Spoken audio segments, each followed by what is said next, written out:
Plzeň Dance Music Festival, tak se jmenuje akce, která se 25. července odehraje v plzeňské Papírně. Při ní vystoupí hvězda světového rozměru DJ Paul van Dyk. A já už vedle sebe vítám mluvčí akce Kateřinu Benešovou. Dobrý den. A DJ Michala Buriana. Dobrý den. Dobrý den. Představte nám, kdo by neznal tu světovou hvězdu Paul van Dyka. Tak Paul van Dyk je taková legenda té taneční scény. Je na té scéně přes 20 let a v podstatě několikrát zvítězil jako nejlepší DJ na světě v anketě časopisu Dance Mag a v podstatě, co víc o něm říct, je to prostě hvězda.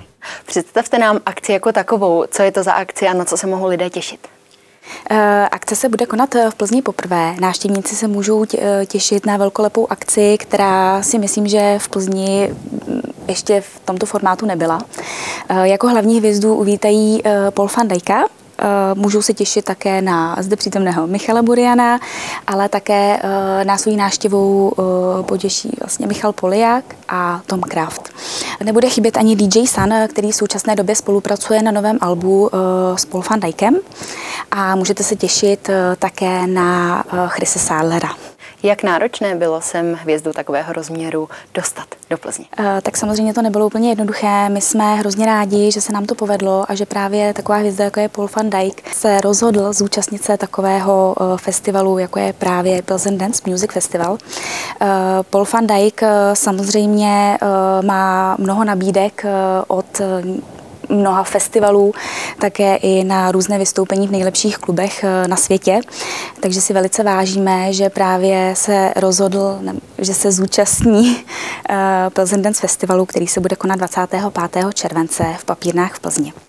Pane Buriane, vy jste s ním teda předpokládám přátelé s Paul van Dykem. Jaký ten člověk je, jaké má požadavky a je to opravdu hvězda světového rozměru i v tom, jak se chová? My jsme se potkali poprvé, jak jsem říkal, cirka před těma 20 lety, protože jsme vydávali u stejného vydavatelství berlínského, takže se v podstatě známe už hodně dlouho a mnoho let spolu vystupujeme na různých akcích. A v podstatě on je opravdu hvězda velkého formátu, ale v podstatě to úplně normální, férový, fajn člověk, takže myslím si, že s ním spolupracovat je vždycky jenom radost. A jakým stylem hraje? Jak to vlastně vypadá, když přijde na tu stage? Tak on začínal stejně jako všichni v podstatě v té elektronické hudbě hrát z vinilů, z gramofonů, ale cirka v roce 2000 přešel na technologie počítačových programů, takže využívá dneska 2 počítače, různé klávesové nástroje, takže v podstatě vytváří tu hudbu přímo na tom pódiu. A odkud přijede? Kde se momentálně nachází? Já mám taky pocit, že přiletí z Ibizy, protože on má pravidelnou rezidenci každý čtvrtek v rámci Cream Party v Amnézii na Ibize, takže přiletí z Ibizy. Kolik lidí očekáváte na téhle akci v Papírně? Jelikož se jedná o první ročník, tak je přesto očekáváme velkou účast, tedy pevně v to věříme. Očekáváme zhruba mezi 3 až 5 tisíci návštěvníky. To se vejde do Papírny? Samozřejmě na hlavní stage se umístí až 5000 návštěvníků, k dispozici však budou 2 stage. První stage se bude otevírat okolo 16. hodiny. Bude se jednat o prostory Café Papírny Plzeň, která vlastně pojme až 300 návštěvníků a věříme, že i tam se bude návštěvníkům líbit, vzhledem k důvodu, že se bude jednat o nejlepší z místních DJů, který budou hrát právě v těchto prostorách. Jako druhá stage bude hlavní stage, na které právě vystoupí Paul van Dyk a další hvězdy, které vlastně se festivalu zúčastní. Pane Buriane, můžete nějakým způsobem specifikovat to, co hrajete vy sám? Co hraju já, je to v podstatě taky trošku mix současné elektronické muziky, která se produkuje a hraje. Je to trošku od tech houseu přes EDM a progressive house. A když by si to lidé chtěli někde poslechnout ještě předtím, než půjdou, je to možné? Určitě je to možné, mám profily na různých webových stránkách, nejznámější asi SoundCloud, kam umísťuji právě svoji hudbu, jak vlastní, tak i mixované sety z různých akcí a tak. Takže stačí se podívat na soundcloud.com/ Michal Burian a tam všechno najdete.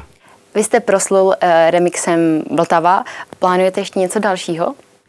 Tak já vydávám v podstatě skoro každý měsíc nějaký nový track nebo nějaký remix a k té vážné muzice bych se chtěl určitě vrátit, možná ještě v letošním nebo příštím roce. Pojďme akci specifikovat tím, jak mají lidé přijít, v kolik, jak se to tam bude celé odehrávat. Tak akce se bude konat 25. července v prostorách papírny Plzeň. Lístky jsou stále k dispozici, stále v předprodeji v sítích Ticketpro, takže návštěvníci si je můžou zakoupit v sítích Ticketpro nebo na ticketpro.cz a nebo na stránkách festivalu, což je pdmf.cz. Prostory budou k dispozici od 16 hodin, jak jsem ji zmiňovala, první stage a druhá stage bude otevřená od 18 hodin. Co se týká parkování, vejdou se auta k papírně? Tak samozřejmě na parkování jsme mysleli, stejně tak na občerstvení a vlastně požitek z hudby, takže se můžou těšit nejenom na občerstvení, nejenom, že vlastně v klidu zaparkují, ale také na skvělý hudební zážitek, co se vlastně týká i ozvučení samotné akce. Vy zároveň nabízíte i VIP vstupenky. Co čeká na návštěvníky, kteří si zakoupí ty? Tak samozřejmě návštěvníci v případě VIP vstupů se můžou těšit nejen na VIP parkování, což si myslím, že je určitě pro návštěvníky zajímavé, ale také se bude jednat o VIP vstup, kde budou vlastně prioritně, jak se říká, odbaveni na akci, ale také čeká VIP bar a VIP toalety. No já myslím, že nezbývá, než ještě jednou pozvat na akci. Budeme se na vás těšit 25. července v prostorách papírny Plzeň. V 16 hodin. Studio Z je u konce, já vám moc krát děkuji, že jste přišli a těším se na vás třeba zase někdy příště. Taky se těšíme. Děkujeme.